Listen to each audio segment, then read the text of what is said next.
ଦୁନିଆ ବଦଳି ଗଲାଣି, କିନ୍ତୁ ଲୋକମାନେ ଆଜି ବି ସେମିତି ଅଛନ୍ତି।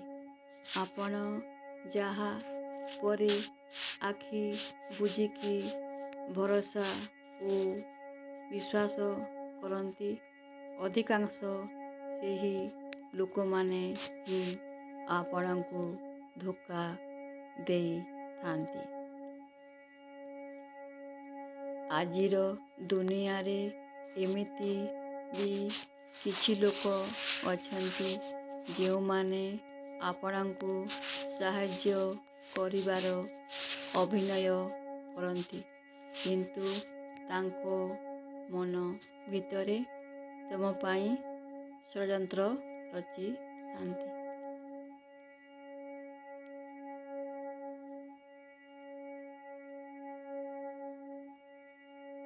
ବେଳେ ବେଳେ ମଣିଷ ଅନ୍ୟକୁ ସଜାଡ଼ିବାକୁ ଯାଇ ନିଜେ ଭାଙ୍ଗି ଯାଇଥାଏ, ଆଉ ଅନ୍ୟର ଭୁଲ ସୁଧାରିବାକୁ ଯାଇ ନିଜେ ଭୁଲ କରି ଦେଇଥାଏ।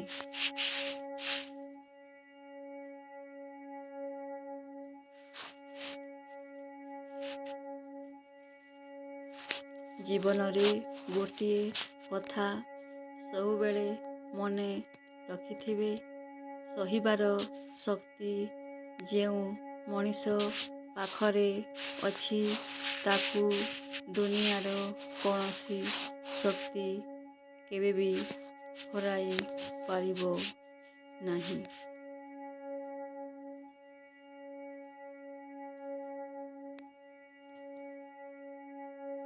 ବଞ୍ଚିଥିବା ଯାଏ କେହି ପଚାରନ୍ତି ନାହିଁ କେମିତି ଅଛୁ, ଭଲରେ ଅଛୁ ନା ମନ୍ଦରେ ଅଛୁ, କିନ୍ତୁ ମରିଗଲା ପରେ ସମସ୍ତଙ୍କର ସ୍ନେହ ହଠାତ୍ ମାଡ଼ିଆସେ, ପ୍ରଶଂସାର ସୁଅ।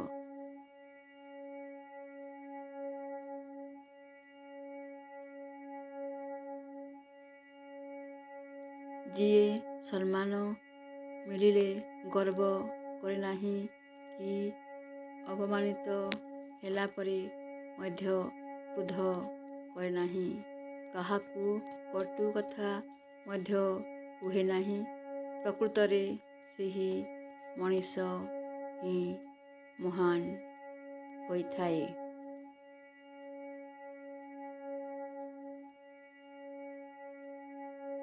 ପରିସ୍ଥିତି ସହିତ ଲଢ଼େଇ କରି ହୁଏ, କିନ୍ତୁ ଭାଗ୍ୟ ସହିତ ନୁହେଁ।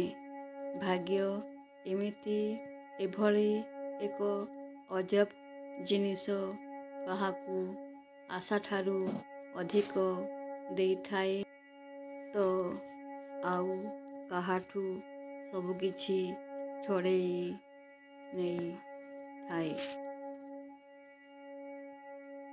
ସୁନ୍ଦର ଚେହେରାଧାରୀ ମଣିଷଟିଏ ଖୋଜିଲେ ଦୁନିଆରେ ହଜାରେ ମିଳିବେ, କିନ୍ତୁ ସୁନ୍ଦର ହୃଦୟଧାରୀ ମଣିଷଟିକୁ